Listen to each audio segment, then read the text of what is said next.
লক্ষ্মীপুরে জুলাই যোদ্ধা ও শহীদদেরকে জাতীয় বীর খেতাব প্রদান, আহত ও জুলাই যোদ্ধাদের পরিপূর্ণ চিকিৎসা প্রদান এবং জুলাই যোদ্ধা ও শহীদ পরিবারের নিরাপত্তা জোরদার সহ ৬ দফা দাবিতে মানববন্ধন অনুষ্ঠিত হয়েছে।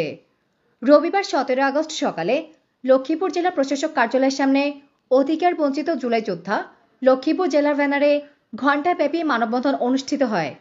এই সময় উপস্থিত ছিলেন জুলাই যোদ্ধা M A Arif, Yusuf Al Mahmud, Faisal, Murad Hossain, M Parvez, Fahad সহ আহত ও শহীদ পরিবারের সদস্যরা।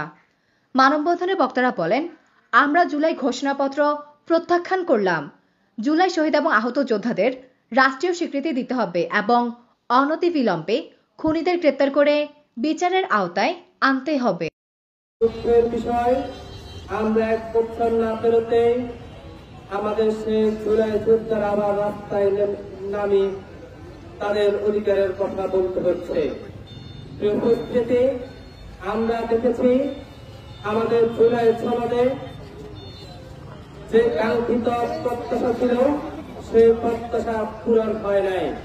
আমরা দেখেছি একটা ৯০০ ভোট দিয়ে প্রায় সারা জুলাই ঘোষণাপত্র পাঠ করা হয়েছে, যেখানে ৪৭ পর্যন্ত ইতিহাস থেকে ৭১কে উল্লেখ করা হয়েছে।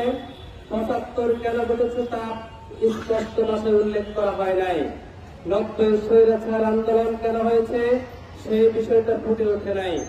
আমরা ফ্যাসিস্ট সরকারের আমলে পিলখানা হত্যা মামলার মতো, পিলখানার ঘটনার মতো একটা গুরুত্বপূর্ণ ঘটনা ঘোষণাপত্র উঠে আসে নাই। শাপলা চত্বরে আলেমদেরকে নির্বিচারে হত্যা করা হয়েছে, সেই আলেমদের হত্যার বিষয়ে ঘোষণাপত্র উঠে আসে নাই। তাহলে আমরা কি বুঝেছি? এই সরকার